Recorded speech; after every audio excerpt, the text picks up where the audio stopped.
Le goût des mots cache une impuissance certaine au sein des sentiments exact.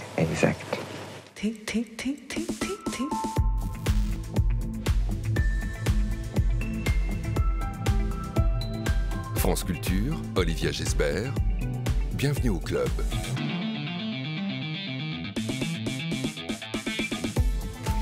Bonjour à tous. Puissance ou impuissance des mots, le goût, en tout cas pour les paroles et aussi pour le langage. Auteur, compositeur, interprète, celui qui disait son intellect structuré par la langue française, c'est aussi illustré par ses textes au style très divers, empreints de poésie. Serge Gainsbourg, homme de lettres, à la BPI à Paris, la Bibliothèque publique d'information du Centre Pompidou, une exposition vient de débuter.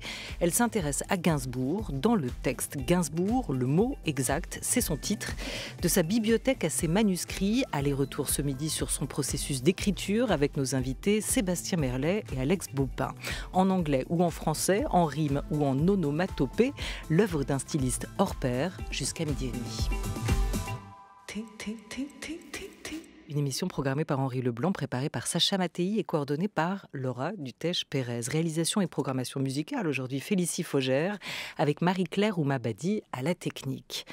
Mais qui sont nos invités aujourd'hui? Le commissaire de l'exposition, Sébastien Merlet, tout d'abord, directeur artistique de cette expo qui a ouvert ses portes à la BPI à Paris et qui s'intitule tout simplement Gainsbourg, le mot exact. Vous aviez déjà imaginé, conçu le Poinçonneur à 50 ans à Lille et vous êtes également l'auteur ou le directeur de cet ouvrage collectif, le Gainsbourg, paru chez Segers. Bonjour à vous, Sébastien Merlet. Bonjour. Et une figure de la scène musicale française actuelle, Alex Baupin.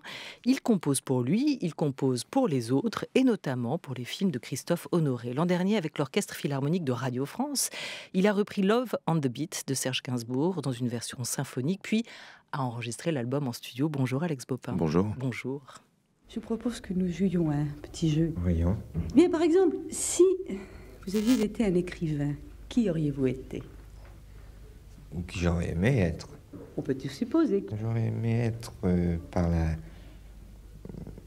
rareté de sa production, mais ça aussi sa perfection de style, Benjamin Constant.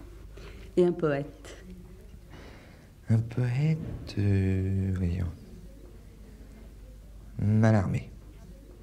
C'est très drôle ce qui vient de se jouer dans ce studio. Quand Gainsbourg dit Constant, vous avez tous les deux fait oui. Oui, absolument. Bonne réponse, très bonne réponse, bravo.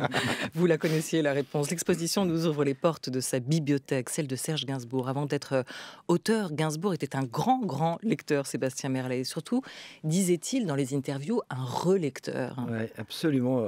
L'essentiel de sa culture littéraire, c'est surtout fait à l'adolescence en réalité, et dans ses jeunes années d'adulte. Après, il a beaucoup relu. Ceci dit, ça ne l'a pas empêché aussi de découvrir des livres qui ont pu paraître quand il était déjà adulte. Je pense notamment à Lolita, qui est paru en 59, donc Gainsbourg avait 31 ans.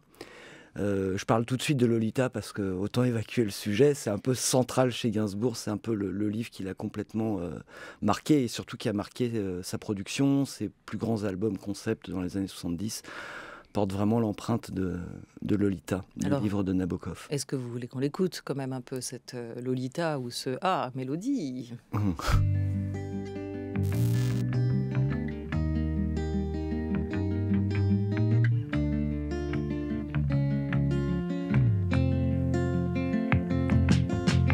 Ah, mélodie, tu m'en auras fait faire des conneries. Et oh, à dada sur mon dos. Oh, mélodie, l'amour, tu ne sais pas ce que c'est. Tu me l'as dit. Mais tout ce que tu dis est-il vrai? Ah, mélodie, tu m'en auras fait faire des conneries.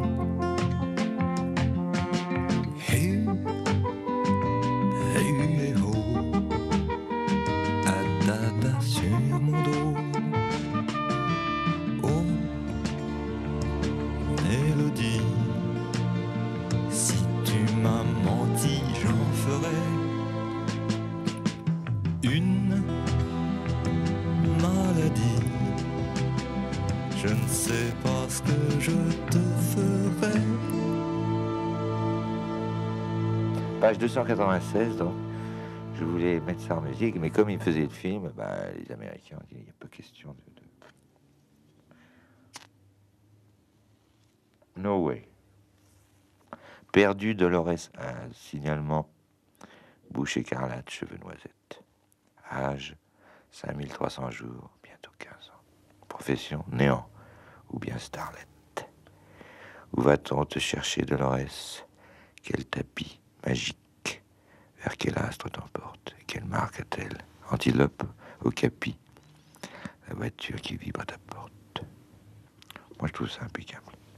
Mon grand fan de Nabokov et de ce roman Lolita, Serge Gainsbourg. On retrouve aussi dans Jane B, Alex Bopin, Sébastien Merlet, des emprunts encore à Nabokov. Oui, Love 15, enfin toutes les évocations de Lolita, le lycéenne en blue jean, etc. C'est marrant parce que quand on entend ce poème, on a presque l'impression qu'il aurait pu l'écrire. Il y a une façon, par exemple, il y a la technique du rejet que Gainsbourg employait beaucoup, c'est-à-dire de ne pas faire rimer la fin de phrase, mais de faire rimer quelque chose, et puis la fin de phrase arrive après, ce qui crée une surprise pour le... On l'entend dans ce poème-là. Moi, je l'avais mis en musique quand on avait fait le concert sur Love on the Beat. On l'entend, cet extrait-là, et puis moi, j'avais joué derrière Dépression au-dessus du jardin, et ça collait assez bien. On a presque l'impression que c'est lui, effectivement, qui a fait ça. Ouais, moi, ce que je trouve intéressant par rapport à Lolita, c'est, Gainsbourg, quand il dit c'est impeccable, il n'y a rien à dire, effectivement, mais ce dont il parle, c'est la traduction. Parce que Lolita n'a pas été écrit en français. Et il est important quand même de souligner que la traduction d'Eric Kahn, celle de 59 de l'édition originale à la NRF, c'est ça que Gainsbourg cite. Et alors, quand il reprend effectivement dans la chanson de Jane B, qui reprend exactement le même système d'avis de recherche, l'avis de recherche, signalement, sur le début. JB, voilà, c'est exactement, finalement, il paraphrase le poème de Lolita.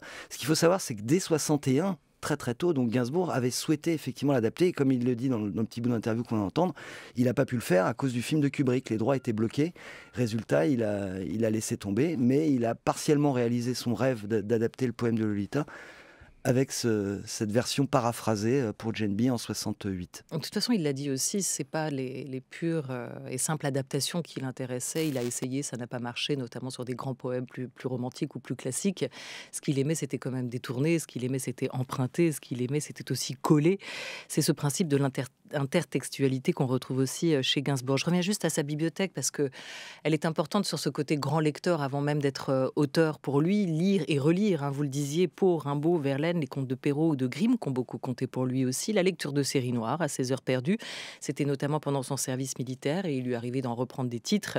Parfois, c'est des influences assez larges et on les retrouve dans une de ses chansons, vous me disiez d'ailleurs écrite pour Adjani au début, mais reprise, moi je la connais dans la version de Jane Birkin, qui s'appelle Rocking Chair et qui commence, souvenez-vous, par Amour pervers, monsieur sur Henri Miller, dans un tropique du cancer. Baudelaire me donne ce soir la chair de poule et de littéraire dans mon Rocking Chair. Et puis on parle d'Apollinaire aussi dans cette chanson, écrite par Gainsbourg, et qui est déjà une sorte de chanson manifeste aussi pour lui de tous ces auteurs qu'il adorait, qu'il affectionnait. Oui, il cite presque... on a tout un petit bout de son panthéon littéraire dans cette chanson. Je crois qu'il y a trois œuvres. Si je me souviens bien, il y a 3 quatrains. Et dans chacun des quatrains, il tourne autour d'une œuvre. Et d'ailleurs, Nabokov y revient. Évidemment. Il y a Humbert, est-ce en hélicoptère ou en mystère vain que viendra Humbert, etc.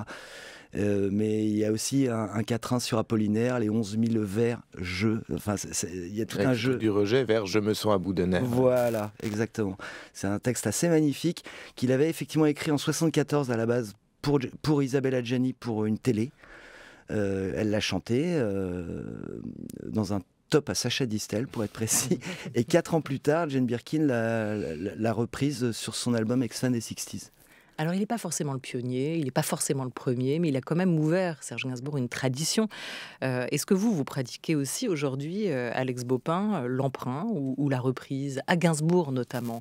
Je veux dire, en dehors du disque Love on the Beat que vous avez réinterprété. Oui, absolument. Enfin, c'est marrant, vous disiez que Gainsbourg était un lecteur et un relecteur. C'est vrai qu'au bout d'un moment, on a l'impression que... Et moi, je considère que Gainsbourg, c'est aussi un écrivain, un réécrivain. C'est-à-dire qu'il passe son temps, en fait, à revenir et à reciter des choses. Le physique est sans issue, le physique est le figuré. Enfin voilà, il a des expressions qui passent son temps et je trouve que c'est une façon extrêmement moderne chez lui d'envisager la chanson. C'est-à-dire qu'il invente presque la culture du sample, en fait, Gainsbourg. Mais du sample dans le texte. Dans le texte. C'est-à-dire que ce qui exactement. l'intéresse, c'est comment je vais pouvoir encore une fois réutiliser cette expression, ce jeu de mots, ce truc que j'ai fait 110 fois et de le redétourner pour en faire une nouvelle chanson. Et c'est compliqué aujourd'hui d'inventer des choses en chanson, donc fatalement, moi, les chanteurs qui m'intéressent le plus de ma génération ou les autres, c'est ceux chez qui j'entends, ceux qui les ont précédés. Je ne sais pas si Gainsbourg, moi, je suis allé jusqu'à... alors, j'ai osé le reprendre, vous me direz. Mais je ne sais pas si j'ai des... Mais il doit y avoir des choses totalement inconscientes que j'ai dû mettre dans certaines de mes chansons. Moi, j'ai l'impression qu'on entend plus peut-être du Souchon, du Dao dans mes chansons à moi, des gens un peu plus jeunes que Gainsbourg, peut-être parce qu'il m'était un peu plus familier plus tôt. Mais en tout cas, cette façon d'envisager la chanson, non pas comme une œuvre de création totale, mais même comme quelque chose, comme une espèce de paraphrase de choses dont on s'est abreuvé, me semble quelque chose d'éminemment moderne et contemporain. Ça vient du surréalisme aussi, avec le système des collages et tout ça. Mais il y a chez lui ce truc-là que je trouve fascinant, c'est qu'avec le même matériel, c'est pas que de la paresse, il peut faire 50 chansons. Et il y a quelque chose dans cette démarche-là que je trouve extrêmement... ouais, c'est presque de l'art contemporain, en fait. Oui, alors Souchon, Dao, plus jeune et plus vivant, là où Gainsbourg aimait bien jouer avec les mots et avec les morts aussi, hein, peut-être parce que c'était une manière de leur rendre hommage et qu'il n'allait pas lui réclamer quoi que ce soit après. Et donc, il jouait avec lui-même, au fond, comme vous le dites, avec cette manière qu'il avait de sampler ses propres emprunts. Ce qui est génial, c'est cette manière qu'il a de faire revivre tous ces auteurs, toute cette matière première aussi dans ses chansons. Je pars toujours d'un titre, disait-il, pas d'une idée, mais d'une association de mots. Il avait donné l'exemple du poinçonneur d'Ilila. Il l'avait raconté. Il a dit au fond, bon, les poinçonneurs, au début, ça m'intéressait pas spécialement. C'est pas que j'ai voulu faire une chanson pour les poinçonneurs, mais c'était ce mot poinçonneur qu'il a associé à celui de Lila. Il aimait cette consonance surréaliste. Hein, ça partait d'un titre, souvent. Ouais, alors, en ce qui concerne le poinçonneur d'Ilila, on n'a jamais réellement trouvé la source. Enfin, je suis toujours en train de chercher. Gainsbourg avait dit dans une interview, oui, j'ai piqué ça dans un poème surréaliste. Cette association entre le poinçonneur et le lilas. C'est vrai que le collage est assez invraisemblable, quoi. Et est-ce que ça pourrait être du Benjamin Perret, par exemple ? Voilà, Gainsbourg était très, très amateur de Benjamin Perret. Ça pourrait, mais j'ai toujours pas trouvé le poème. On va essayer avis de recherche. Oui, avis de recherche. Et pourtant, vous avez tout retrouvé. Vous êtes, en train de raconter aussi, en train de travailler en ce moment sur la maison Gainsbourg, qui devrait un jour ouvrir au public, on l'espère prochainement, rue de Verneuil à Paris. Et là, vous avez dû aussi mener ce travail d'enquête, hein, essayer de comprendre, retrouver l'origine, la source de tous les objets qui figurent dans cette maison. Exactement. Hein. Il y a un gros travail d'enquête. C'est très amusant à faire en réalité. Et ça ne doit pas être si évident parce que le parcours était pas si tracé avec Gainsbourg, parfois piégé aussi, de remonter le fil de ses habitudes et de ses passions. Le goût des rimes, il l'avait aussi, on l'écoute en parler. Alors par exemple, je me dis je vais prendre des rimes alors, difficiles du genre...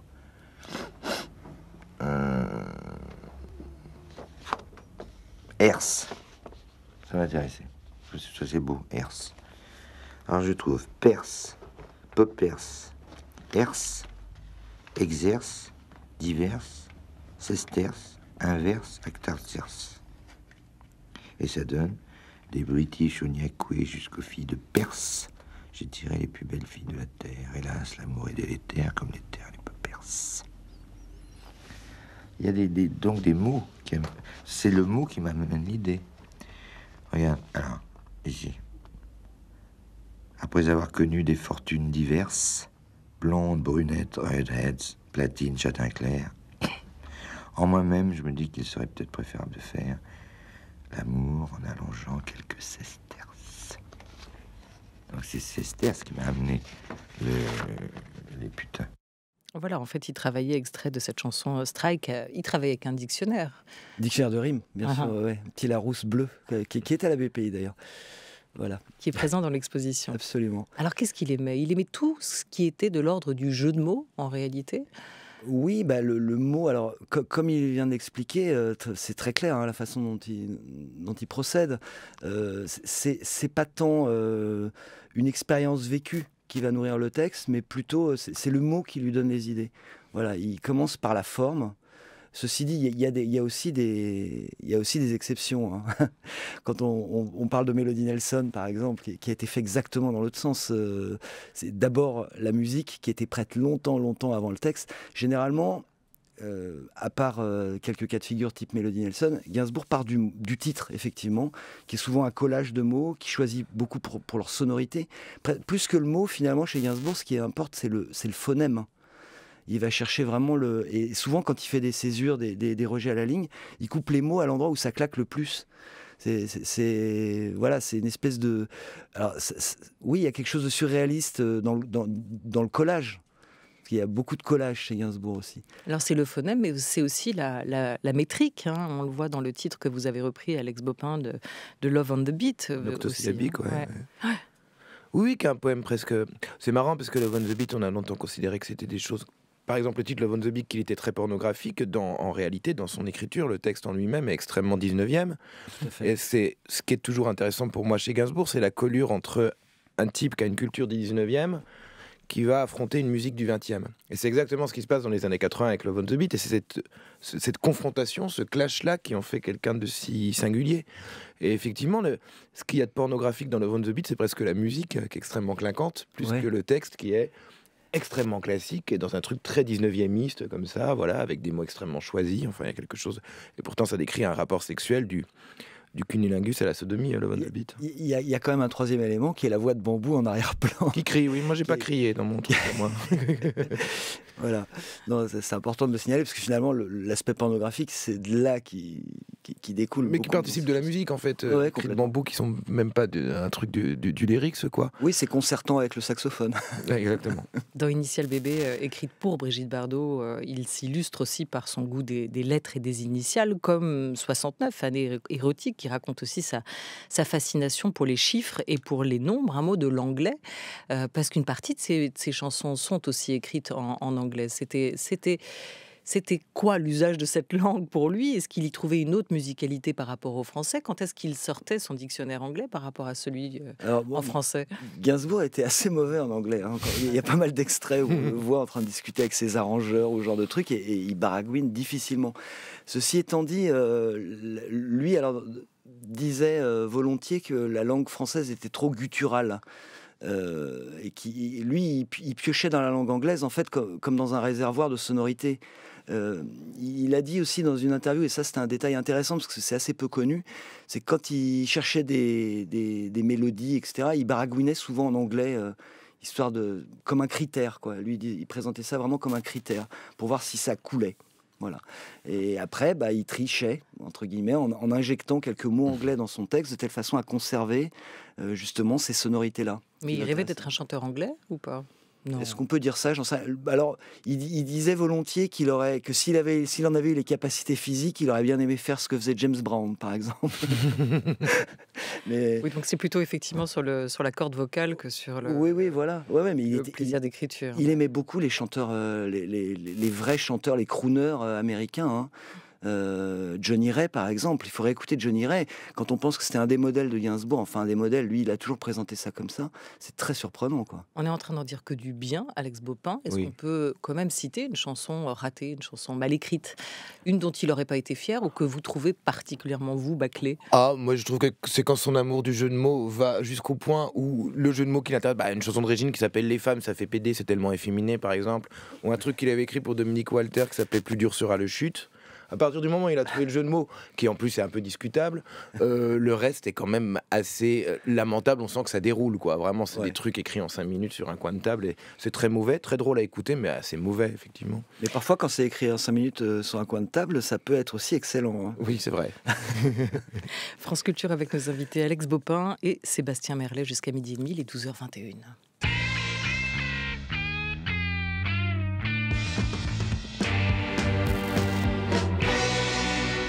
France Culture, bienvenue au club. Olivier Gesbert.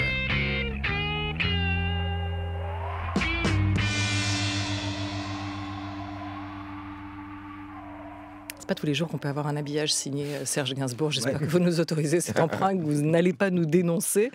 Sébastien Merlet. Parlons de son double.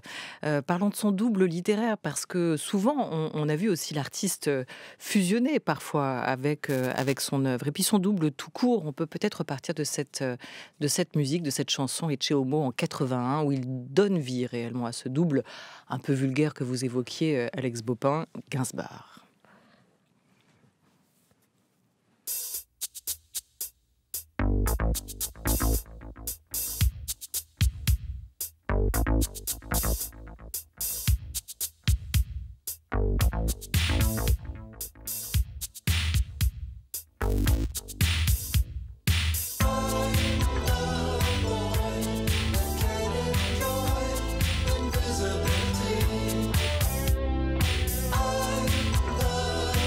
Le garçon qui a le don d'invisibilité. Ombre parmi les ombres, des nocturnes torrides. Je me perds dans le nombre pour atteindre aux sordides.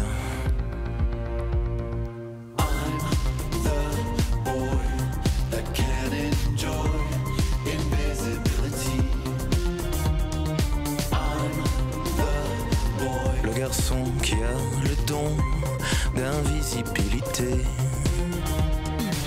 Masque parmi les masques, tragique ou d'amertume.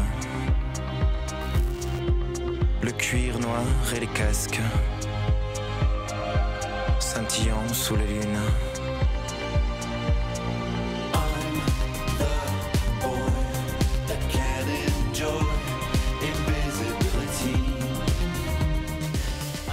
Le jukebox en a décidé autrement. On écoutera peut-être tout à l'heure Ecce Homo et cette idée aussi du Gainsbar, mais avec vous, Alex Baupin, puisqu'on vous entend sur cette reprise aussi de I Am The Boy, extrait de l'album Love on the Beat que vous avez, vous, réinterprété, adapté. Cet album signé Gainsbourg était sorti en 84. Vous n'avez pas choisi l'album le plus facile à se mettre en bouche de Gainsbourg. C'est l'un des plus sulfureux. Oui, contestable. Il y a plein aussi d'admirateurs de Gainsbourg qui considèrent que sa fin de carrière en ce qui concerne ses albums à lui, un petit peu plus, moins réussi, moins achevé que des chefs-d'œuvre comme Melody Nelson et tout ça. Moi, j'ai choisi d'abord parce que c'est l'album par lequel moi j'ai découvert Gainsbourg. C'était son actualité en 84, j'ai 10 ans, c'est cet album-là que je découvre. Mais aussi parce que je trouve notamment cette chanson-là qu'on entend, où il y a tout ce qu'on a un peu évoqué avant. Il y a un emprunt à une musique qui n'est pas de lui, parce que le refrain, c'est un extrait du début du Sacre du Printemps, en fait. Il y a une phrase de Joyce, I'm the boy that can enjoy invisibility, c'est dans un truc de Joyce. Et puis, il y a ce truc nouveau dans cet album de 84, c'est une des choses qui m'intéressait, c'est qu'il aborde le thème de l'homosexualité, qu'il a quelquefois un peu abordé, mais de façon peut-être plus gaudriolante dans d'autres textes. Et là, il le fait en 84 avec un sérieux, une sensibilité. C'est-à-dire qu'on est plus du côté de choses berlinoises, du Lou Reed à Berlin ou Andy Warhol et la Factory, que du côté de la cage aux folles, ce qui était le cas chez nous, quand on évoquait ce genre de sujet. Et moi, c'est ça qui m'a intéressé. C'est pour ça que c'est une des chansons que je préfère dans l'album et que j'ai adoré reprendre. Ouais. Il y en a qui ont été compliqués à reprendre ? Non, moi je trouve que rien n'est compliqué. On parlait de Gainsbar, si on revient sur Gainsbar, c'est vraiment le moment aussi où Gainsbar commence à prendre le devant, à la fois médiatiquement et à la fois dans ses albums. Mais ce qui est passionnant dans cette idée-là, c'est qu'il réintroduit la fiction dans la chanson. Il y a certaines chansons qu'on peut trouver contestables dans les paroles. Par exemple, No Comment, si je baise affirmative, des salopes, des putes, des actrices, etc. C'est pas très MeToo compatible. C'est pas très MeToo compatible, sauf qu'à ce moment-là, il est dans son personnage de Gainsbar. Et il nous explique, voilà, vous croyez que je suis ça, un vieux dégueulasse. Par contre, je vais vous répondre No Comment si vous me demandez et quoi d'autre, c'est-à-dire qui je suis vraiment. Je trouve qu'il y a dans cette idée-là quelque chose d'assez bouleversant sur comment on utilise un double vulgaire pour se protéger soi-même quand on a un personnage médiatique. Alors c'est qui ce Gainsbar, justement ? Quand Gainsbourg se barre, Gainsbar se bourre. Gainsbourg disait qu'il avait mis un masque sur son visage et qu'il n'arrivait plus à l'enlever. C'est assez terrifiant, et en même temps ce que je trouve intéressant, c'est que ça résonne vachement avec justement le double dans la littérature, notamment la littérature anglaise 19e. On peut penser Strange Case of Dr. Jekyll and Mr. Hyde, par exemple. Shelley aussi, un côté Frankenstein là-dedans. Le portrait de Dorian Gray aussi, quelque part. hein, avec ce portrait qui vieillit à sa place. Ouais, il y a une vraie... une fois de plus, on revient toujours au 19e siècle, en réalité, chez Gainsbourg. C'est inévitable. Hein. C'est son fond de culture, c'est sa langue maternelle, j'ai envie de dire presque. Non, alors après, Gainsbourg, comment est-ce qu'il apparaît? Il apparaît, alors, publiquement, il apparaît dans la chanson Ecce Homo, donc on devait entendre tout à l'heure, qu'on écoutera peut-être plus tard. Mais en tout cas, en réalité, il naît sur la scène du Palace, fin 79. C'est là que Jane Birkin situe vraiment l'acte de naissance de Gainsbourg. Qu'est-ce qui s'est passé quelques mois plus tôt? Gainsbourg a eu un succès foudroyant avec Aux armes, etc. À 51 ans. À 51 ans, tout à coup, enfin, la gloire lui tombe dessus. C'est mon grand espoir quand je regarde la carrière de Gainsbourg. On peut réussir tard. Ouais, ça laisse toujours un peu de champ. Mais je pense que oui, on a le cas de quelqu'un sur qui le succès est tombé tard et qui s'en est goinfré. Vraiment, il y a eu quelque chose comme ça. Il l'a attendu, ce succès. Il l'a eu avant par le biais de ses interprètes, hein, dès 65 avec France Gall, Poupée de cire, Poupée de son. Ensuite, en tant qu'interprète, duettiste à scandale dans Je t'aime moi non plus, bien sûr, 4 millions de 45 tours vendus à travers le monde. Mais il faut attendre 79 pour qu'il soit vraiment reconnu en tant que chanteur, en tant que personnage public et populaire. J'aimerais juste terminer sur cette phrase d'ouverture, hein, de Gainsbourg. Le goût des mots cache une impuissance des sentiments exacts. Et cette question aussi de l'incommunicabilité à travers l'écriture, qu'est-ce que ça lui permettait de dire ou d'extérioriser, Alex Baupin? C'est difficile de répondre à sa place, mais il n'en reste pas moins vrai que... Moi, en tout cas, personnellement, comme chanteur, comme quelqu'un qui a écouté des chanteurs, ce qui m'impressionne toujours, et je les aime parce que on écoute quelqu'un, on se dit c'est ça, c'est exactement ça. C'est exactement ça que je voudrais exprimer si je voulais parler de ce sentiment-là. Et il y a quelques phrases de Gainsbourg sur l'amour et sur ses difficultés que parfois j'écoute en me disant c'est ça, c'est exactement ça. Et c'est ça la poésie, c'est l'exactitude des mots. Pas de Ecce, mais on peut la réécouter, cette chanson un peu partout, et notamment sur ses albums. Merci beaucoup à tous les deux.